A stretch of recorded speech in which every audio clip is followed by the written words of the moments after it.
여러분들 그런 이야기를 혹시 들어보셨습니까? 나비가 이렇게 날라오면 그 죽은 어떤 뭐 어머니나 아버지나 이렇게 나타나신 거다. 작년에도 야구할 때 한화에 와이스인가? 어떤 외국인 선발이 그날 엄청 잘 던졌거든요. 근데 아마 어머니가 돌아가신 지 얼마 안 됐는데 이렇게 마운드에서 이렇게 자세를 잡고 있는데 나비가 날라와서 막 우는 그런 장면도 있었습니다. 그런데 사실 비과학적이죠. 심지어 저는 유사과학도 별로 안 좋아하는데 유사과학에서도 벗어납니다. 그러니까 비과학적인 걸 넘어서 유사과학에서도 벗어나고 그냥 미신이죠. 그래서 금요일 날 창호쌤네 동네 은평구에 갈 일이 있어서 불광천을 쭉 걸었습니다. 불광천이 진짜 아름답거든요. 나중에 한번 가보십시오. 불광천이 진짜 아름다운데 나비가 진짜 한 수천 마리가 있어요. 수천 마리 좀 오버하고 한 수백 마리가 있어요. 보면서 생각했습니다. 나비가 한 마리 날라왔으니까 그런 생각을 하지 이렇게 많이 있어봐라. 짜증나지. 그리고 과거를 생각해보시고 초등학교 때 그런 거 하셨는지 모르겠지만 나비 잡아가지고 기절시킨 다음에 앞정 뽑아 이거 핀 꼽아가지고 막 곤충 그런 거 만들었거든요. 제 시대 때 했습니다. 그러면 뭐 망자를 죽인 건가? 막 이런 생각을 하는데 그 말을 하는 이유는 저는 사실 자연에 크게 동요하지 않습니다. 최근에 장미가 철인 것 같더라고요. 아내는 장미를 보면서 장미가 너무 아름답다 하는데 저는 저 가시나무 괜히 건드렸다가 손에 찔리기만 하는 것, 빨간색 식물 이 정도의 감성을 갖고 있습니다. 날씨가 좋아지면 자연이 좋아지고 그럼 사람들이 많이 나오면 차가 막히고 그럼 짜증이 나죠. 이런 이제 저의 좀 안 좋은 감성이죠. 사실 저는 감성이 없습니다. 특별히 감성이 없는 사람임에도 불구하고 자연에 대해서는 감성이 더 없습니다. 저는 그 자연에 대해서는 크게 감흥하지도 않고 여행을 간다? 무조건 도시로 간다. 그러니까 여행을 가는데 막 뭔가 자연 속에 산 속에 들어간다? 그거 너무 괴로운 일이다. 이런 생각을 하는 사람인데요. 근데 오늘 본문을 기록한 다윗은 굉장히 감성적인 사람이었던 것 같습니다. 아니면 두 번째로는 별로 감성적인 사람이 아니었는데 왕이 되고 나니까 삶의 여유가 생긴 거죠. 그러니까 이제 그냥 이렇게 삶의 여유가 생겨서 어느 날 이제 이스라엘의 그 가옥 형태의 옥상에 올라가게 된 것처럼 보여집니다. 그러면서 그가 갑자기 하늘을 올라다 봐요. 하늘에 수많은 별들과 달이 떠 있었습니다. 우리나라에서는 현재 도시에서는 하늘을 바라보면 별이 그렇게 많이 보이진 않지만 원래 하늘의 별이 정말 무수히 많습니다.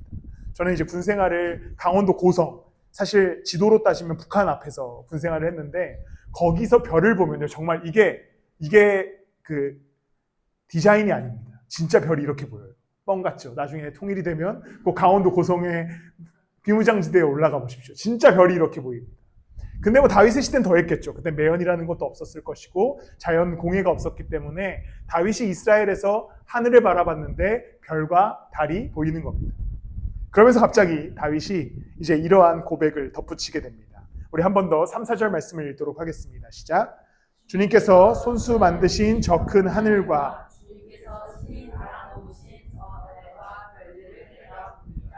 사람이 무엇이기에 주님께서 이렇게까지 생각하여 주시며 사람의 아들이 무엇이기에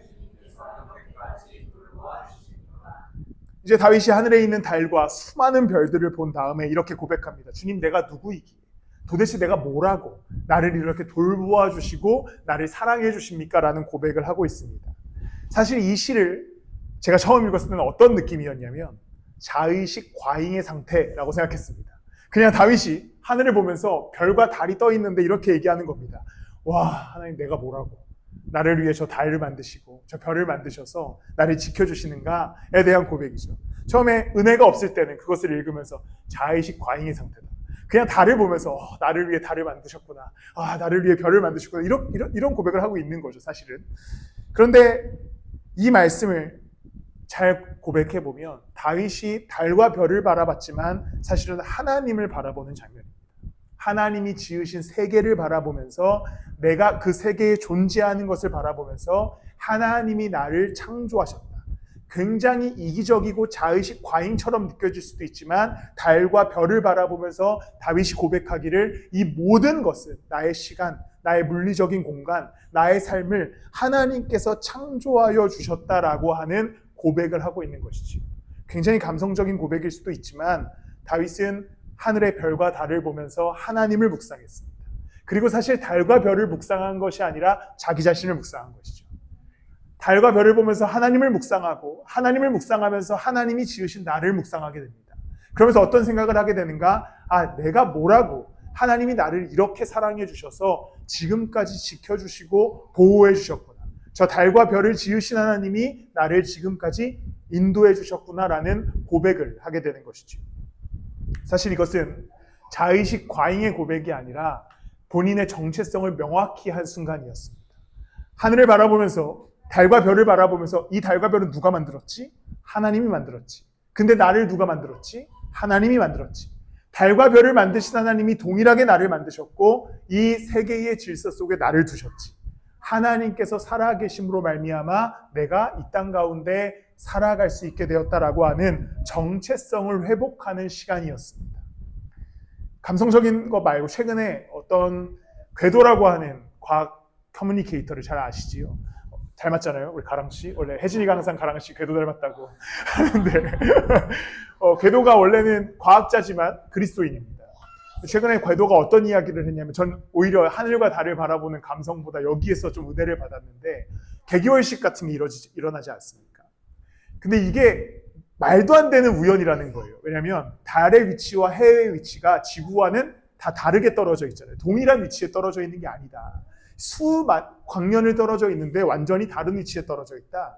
그리고 지구의 기울기가 이 달과 해가 하나로 만나게 해주는데 말도 안 되는 우연을 갖고 있다는 거죠. 그러니까 이게 우리는 그냥 빅뱅이 일어나서 지구가 창조됐고 이래서 이렇게 됐다라고 얘기하지만 궤도가 설명하기를 이거는 정말 엄청난 확률로서 가능한 거다라고 얘기하는 거죠.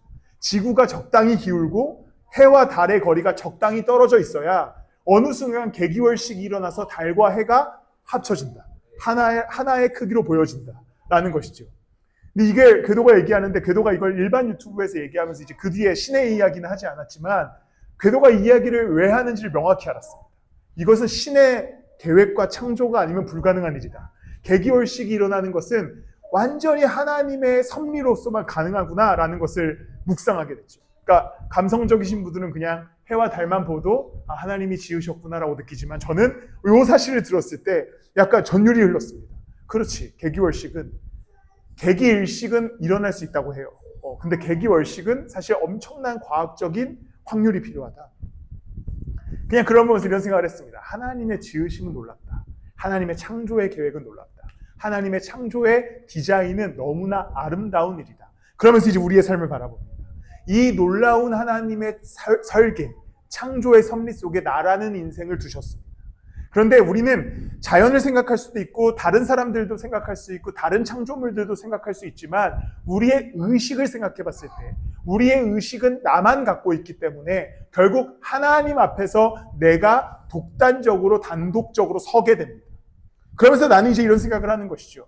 다른 거 다 제쳐두고 다른 사람들, 다른 국가, 다른 것들 다 제쳐두고 그냥 하나님과 나 사이를 자연을 통해 설 수 있게 된 것이죠. 다윗은 지금 그렇게 된 겁니다. 지금 주변 백성들, 주변 나라들 이런 것을 생각한 것이 아니라 달과 별, 그리고 하나님, 이 관계 속에서 충분한 위로를 누리고 있는 겁니다. 결국에 이것은 달과 별, 자연을 넘어서 개인의 삶을 바라보고 하나님을 바라보고 하나님이 창조하신 나를 바라보고 아무것도 아닌 나를 구원하여 주신 그 하나님의 은혜를 묵상하게 합니다. 다윗은 원래 달과 별을 수없이 보던 인물이었습니다. 그는 목동이었거든요. 양을 치는 사람이었습니다. 그가 왕이 될 거라고는 양을 치는 내내 한 번도 상상해 본 적이 없는 사람이었습니다. 그런데 하나님께서 다윗에게 기름을 부으셔서 그를 왕으로 삼아주시죠. 그리고 이제 그가 달과 별을 보면서 어떠한 생각을 했겠습니까? 목동 때도 달과 별을 보았고 왕이 되어서도 달과 별을 보면서 하나님의 놀라운 계획, 자신의 삶을 인도하심을 명확히 묵상했을 것입니다. 이제 우리는 달과 별 앞에 서듯 하나님 앞에 서서 나의 정체성을 회복할 수 있어야 됩니다. 이 정체성은 무엇입니까? 하나님이 나를 창조해 주셨다. 하나님이 나를 이끌어가고 계신다. 하나님의 계획과 하나님의 통치와 하나님의 도우심이 나의 인생 가운데 시작되었다. 우리는 이제 어떠한 매개체를 통하여서든 그것이 달과 별일 수도 있고 저처럼 어떤 과학적인 정보일 수도 있고 또 어떤 이들은 뭐 이 시대의 흐름일 수도 있고 혹은 그냥 개인의 인생 속에서 하나님과 내가 서서 나는 누구인가를 묵상해 볼 수 있어야 하는 것이죠. 나는 누구인가? 나는 누구인가? 하나님이 달과 별을 창조하셨는데 그것이 나를 위해서이다. 나는 누구인가? 이 시대와 이 시간 그리고 내가 살아가는 삶의 현장을 만드셨다. 나를 위해서 하나님이 만들어주셨다.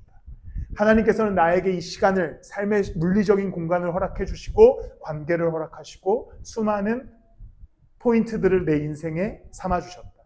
나는 누구인가? 하나님이 나를 아름답게 창조하신 존재이다라고 하는 자기 정체성의 회복이 일어나기를 소망합니다. 우리는 이 땅을 살아가다 보면 사회와 세상이 만들어 놓은 기준에 나의 정체성을 잃어버릴 때가 있습니다.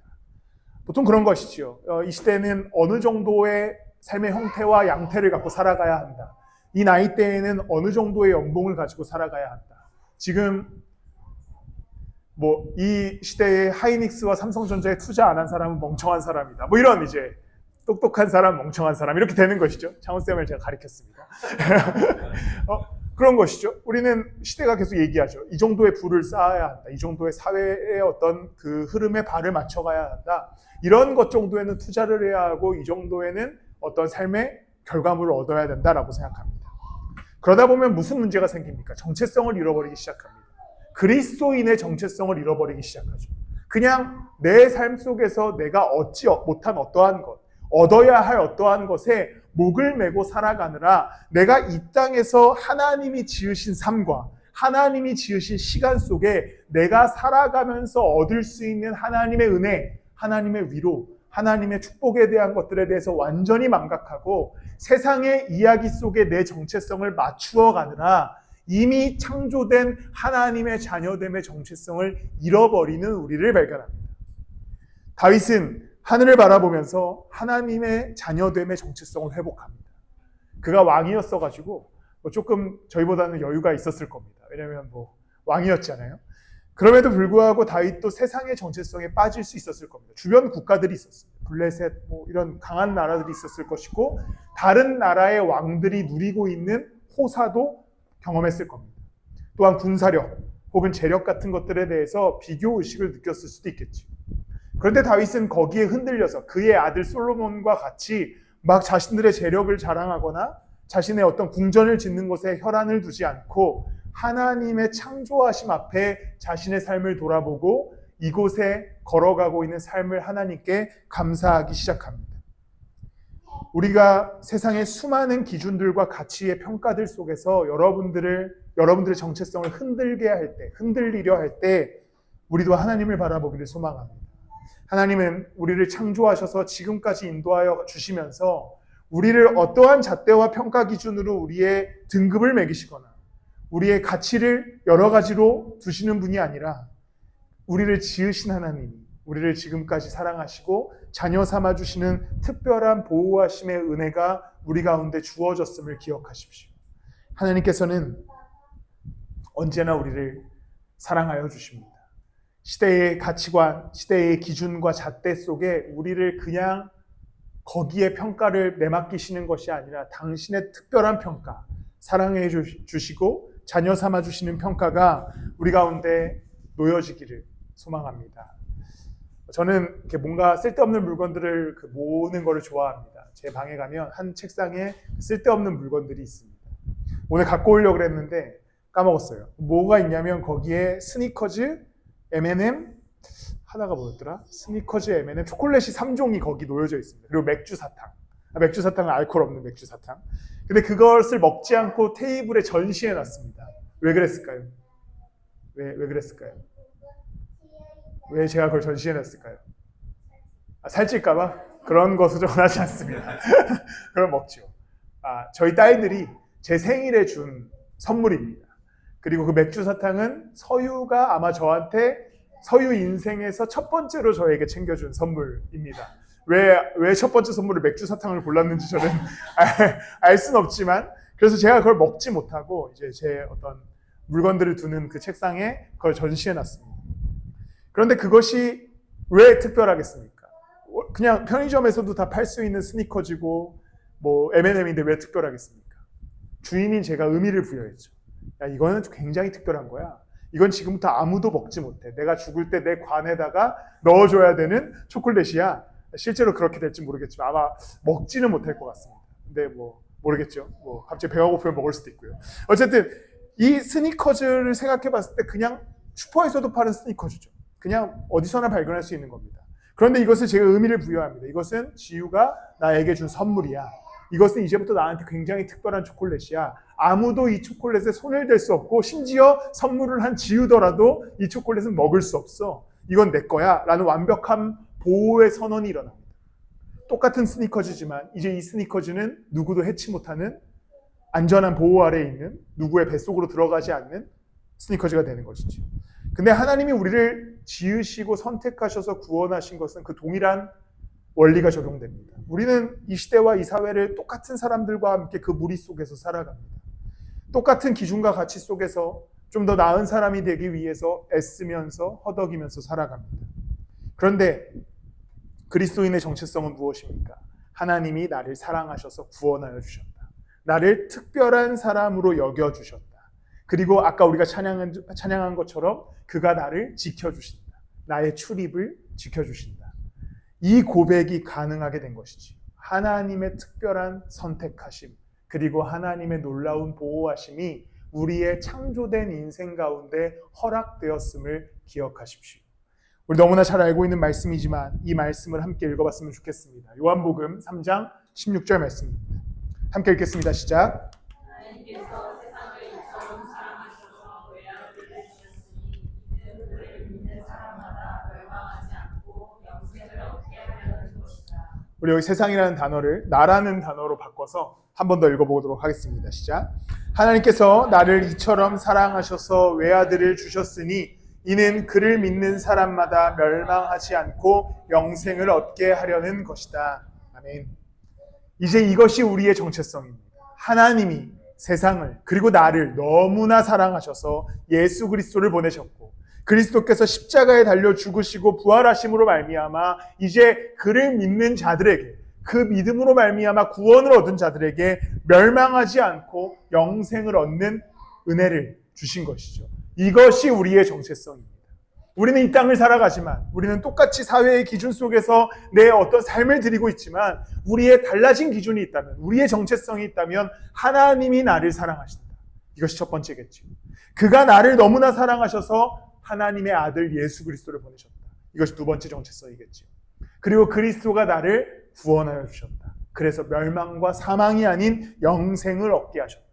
이것이 우리가 이 시대 가운데 회복해야 할 정체성임을 기억하시기를 축복합니다.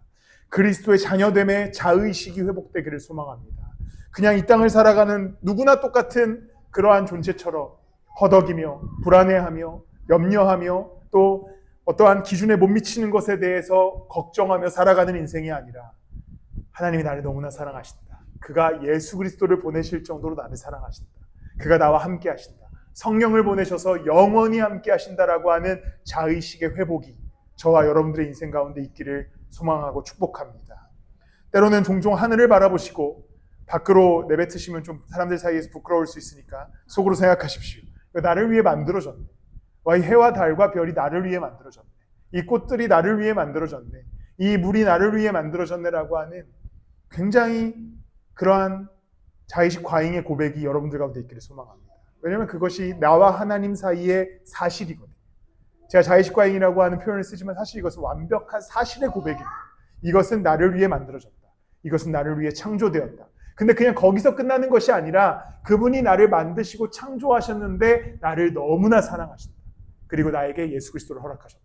그리고 구원의 은혜 아래 우리를 살아가게 하신다라고 하는 고백이 여러분들의 인생의 그 삶의 처절함 속에서 염려와 불안 속에서 회복되어지기를 소망합니다. 그때 우리는 분명히 예수 그리스도의 놀라운 계획 아래에 우리의 삶을 두게 될 것이고 그 안에 온전한 기쁨을 회복하게 될 줄을 믿습니다. 그리고 시편 8편의 이후의 고백을 보면 이제 5절과 6절에 이런 고백을 하게 됩니다. 그 사람은 도대체 무엇인가? 5절과 6절 말씀 함께 읽도록 하겠습니다. 시작. 주님께서는 그를 하나님보다 조금 높게 하시고 그에게 존귀하고 영광하고 왕관을 씌워주셨습니다. 하나님께서 그를 지으신 왕을 다스리게 하시고 모든 것을 그의 발 아래에 두셨습니다.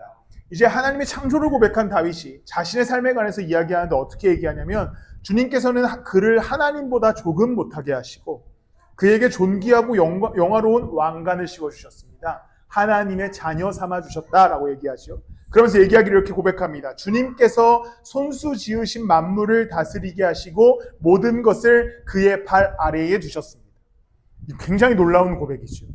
그가 모든 만물을 발 아래 두어서 다스리고 지배하게 하셨다라는 것이죠. 이 고백이 왜 놀랍냐면 이제 이 고백은 어떠한 고백이 되냐면 내가 살아가는 삶의 시간, 나의 인생, 나의 모든 순간은 내 발 아래에 있는 겁니다. 내가 다스리는 인생이죠. 당연히 여러분들은 여러분들의 인생을 스스로가 다스리고 있다고 생각하지만 우리는 어떠한 문제를 만나냐면 그냥 나의 시간과 나의 삶을 흘러가는 대로 흘려보냅니다. 그러니까 만물 아래에 시간을 두었다라는 뜻은 하나님의 자녀됨의 정체성으로 만물의 시간을 내 발 아래 두었다라는 뜻인데 우리는 그냥 이 시대와 이 세대에서 이야기하고 말하는 대로 흘러가면서 이 만물의 시간들을 흘려보내는 것이죠. 하나님의 자녀됨의 정체성으로 만물의 시간을 다스릴 수 있다. 나의 삶의 시간을 다스릴 수 있다. 나의 인생, 내 일주일의 일과가 하나님의 자녀됨의 정체성으로 다스려 가야 한다는 것이지요. 쉽게 말하면 이런 것이지요. 우리는 시대와 세대라는 표현을 너무 거대하다면 빼고 나의 인생에서 수많은 업무들과 인생의 일들이 주어집니다. 그리고 그것이 나의 삶에 해결해야 될 문제가 되어서 거기에 내 시간을 쏟고 마음을 쏟게 됩니다. 그런데 그러다 보면 어떤 문제가 생기냐면 정체성 자체가 흔들려서 그냥 그 나의 인생을 살아가는데 온 에너지를 쏟아버리게 되는 것이죠. 근데 오늘 말씀에서 다윗이 뭐라고 얘기하냐면 만물이 나의 발 아래 있다. 이 시간과 이 순간은 내가 통치한다. 근데 나는 누구냐? 하나님의 자녀다. 하나님의 왕관, 영화로운 왕관을 쓴 자녀가 되었다라고 얘기합니다. 그럼 무슨 의미가 있겠습니까? 이 시간을 하나님의 자녀답게 사용할 수 있어야 되는 것이죠. 이 시간의 주인은 내가 됐기 때문입니다. 이 시간의 주인은 내가 되었기 때문에 이제 내가 이 시간과 삶의 순간들을 사용해낼 수 있어야 하는 것이죠. 그러니까 우리는 이제 내 인생에 이러한 명령이 가능해집니다. 야, 이 인생 내 거다. 멈춰라. 난 기도할 거다.